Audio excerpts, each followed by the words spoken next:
The running order has been chosen pour qu'on comprenne qu'il n'y a pas de favoritisme. Amen. so that we'll see there's no favoritism here. Alléluia. Et notre premier prédicateur, The first preacher il est de l'église de Trois-Rivières. is from the Trois-Rivières Church. Son père est pasteur. His father is a pastor. Son père est un de mes pasteurs aussi. His father is one of my pastors. C'est un jeune homme que j'ai vu grandir à l'église.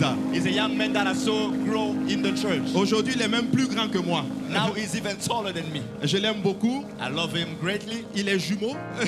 He's a twin. Et j'ai des jumeaux aussi. And I have twins as well. Il est né le 29 décembre. He was born on the 29th of December. Et mes jumeaux sont nés le 30 décembre. And my twins were born on the 30th Alors of c'est un December. privilège pour moi d'inviter le frère Caleb Toa. So it's a privilege to invite Brother Caleb.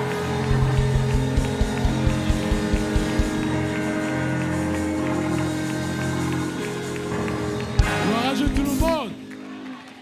On peut faire mieux que ça. Gloire à Dieu tout le monde. Amen, amen, amen, amen. Alors, avant de vous asseoir, je vais déjà rendre honneur à... Je voudrais rendre honneur à qui honneur est dû, mais j'ai pas le temps, donc l'honneur est dû à Dieu. Amen. Et amen. Et je vais demander au pasteur Abou s'il peut prêcher pour nous. Alléluia. Prions tous ensemble. Désolé. Père, nous te rendons grâce, nous te bénissons. Merci Seigneur pour ton serviteur. Seigneur, nous te prions de le oindre, Seigneur, et qu'il prêche ta parole sans crainte ni faveur. Nous te bénissons. Au nom de Jésus, nous avons prié. Nous disons tous Amen.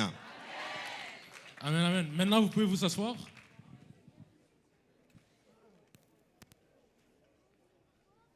Amen. Alors, aujourd'hui, mon message ne sera pas super long. J'ai juste 10 minutes. Mais on va d'abord ouvrir nos Bibles dans le livre de Juges, chapitre 3, verset 7.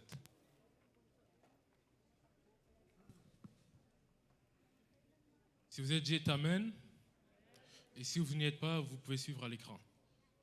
La Bible dit, les enfants d'Israël firent ce qui déplaît à l'Éternel, ils oublièrent l'Éternel, ils servirent les Baals et les idoles. Le livre de Juges est un livre assez particulier, parce que quand on le lit, c'est comme une histoire, c'est une super belle histoire. Là, on entend l'histoire des gens qui ont sauvé Israël, l'histoire de, par exemple, Samson, Gédéon, et ces héros de la Bible qu'on aime quand on est des enfants. Mais des fois, on oublie un peu que avant chaque belle histoire, il y a ça. Les enfants d'Israël firent ce qui déplaît à l'Éternel, ils oublièrent l'Éternel et ils servirent les idoles et les Baals. Mais où est-ce que je vais en venir? C'est que on voit que le prochain verset, le verset 8 dit « La colère de l'Éternel s'enflamma contre Israël et il les vendit entre les mains de Cush-Rishtséan, roi de Mésopotamie, et les enfants d'Israël furent asservis 8 ans à Cushan-Rishathaïm. » Verset 9. Les enfants d'Israël crièrent à l'Éternel, et l'Éternel leur suscita un libérateur qui les délivra, Othniel, fils de Kenaz, frère cadet de Caleb. Amen. Donc, les enfants d'Israël désobéissent à l'Éternel. Ils suivent des idoles et des faux dieux.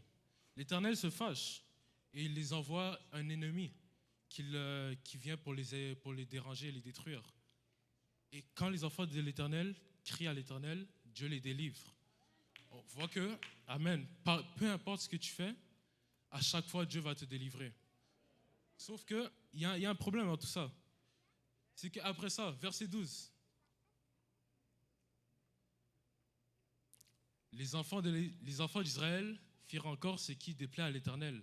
L'Éternel fortifia Églon, roi de Moab, contre Israël, parce qu'ils avaient fait ce qui déplaît à l'Éternel. Qu'est-ce qui se passe là? Vous venez de vous faire sauver par un juge. Il s'appelle comment encore? Othniel.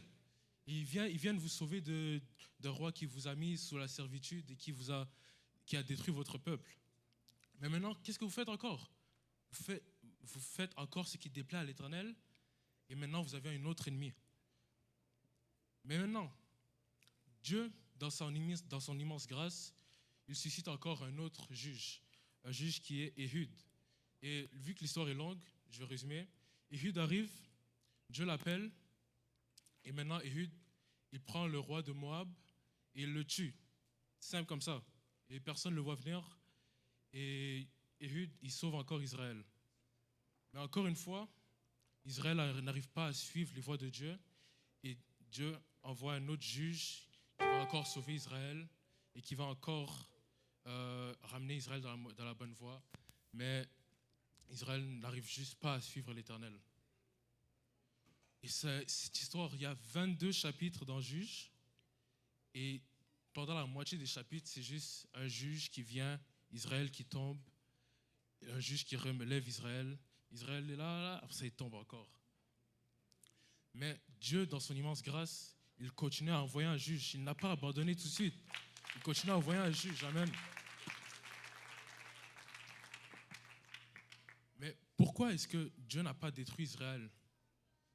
Parce que c'est simple. Israël est le peuple de Dieu. Alors, amen. Maintenant, pourquoi est-ce que Dieu ne détruit pas alors les ennemis d'Israël tout d'un coup comme ça? Ben, c'est simple. Il demande à ses enfants de détruire Israël, de détruire les ennemis, désolé. Dans le chapitre 2 de Juges, au verset 2, la Bible dit que, je vais paraphraser, mais les enfants d'Israël, après la génération de Josué,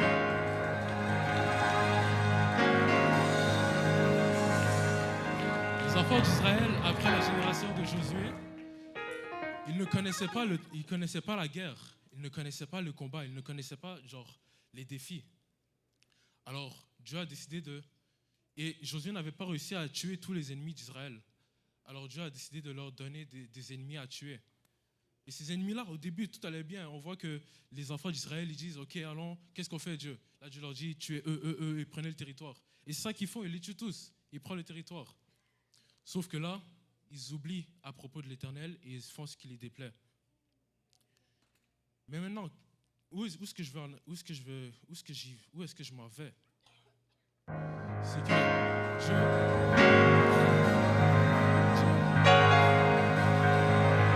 Dieu veut sauver son peuple.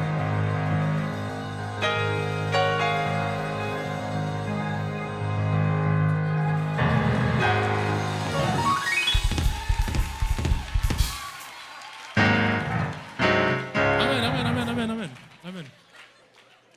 Dieu essaie de sauver Dieu essaie tout simplement d'apprendre une leçon à son peuple. Faites-moi confiance.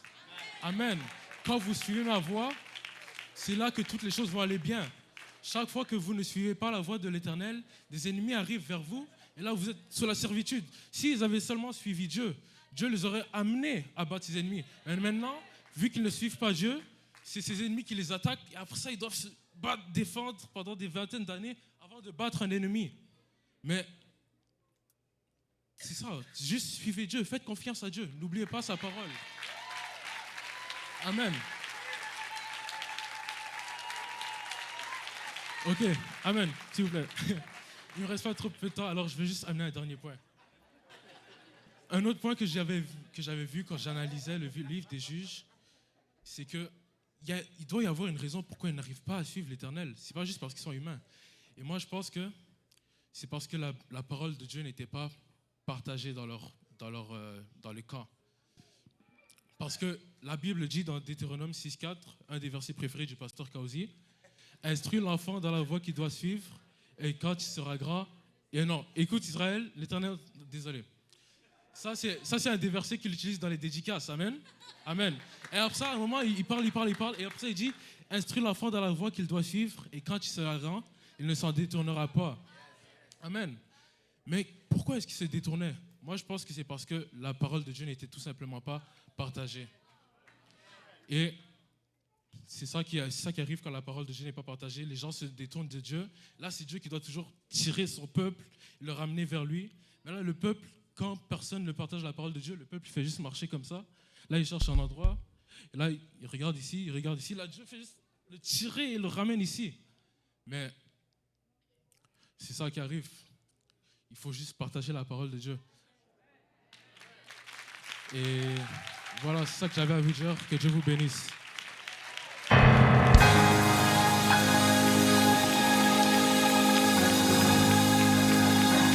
Alléluia, alléluia, alléluia. Est-ce qu'on peut remercier le Seigneur pour sa parole? Alléluia, Can we alléluia, thank the gloire Lord au for nom de His word? Jésus. Je ne sais pas pour vous, mais moi, Dieu m'a parlé. I don't know about you, but God spoke to me. Quand je venais, j'ai dit au Seigneur, parle-moi à travers ces jeunes prédicateurs. When I was coming, I told the Lord, speak to me through this young Et preacher. sûrement, il a entendu de la part du Seigneur. And he surely heard from the Lord. Alléluia. Je veux juste rappeler quelque chose pendant qu'il prêchait. I just want to remind something while he was Si vous preaching. n'avez pas de cash sur vous, If you don't have cash on you, vous pouvez aussi mettre vos cartes. you can always put your cards in here. Amen. Alléluia. Le Seigneur est bon. Nous allons appeler notre deuxième prédicateur. We will call our second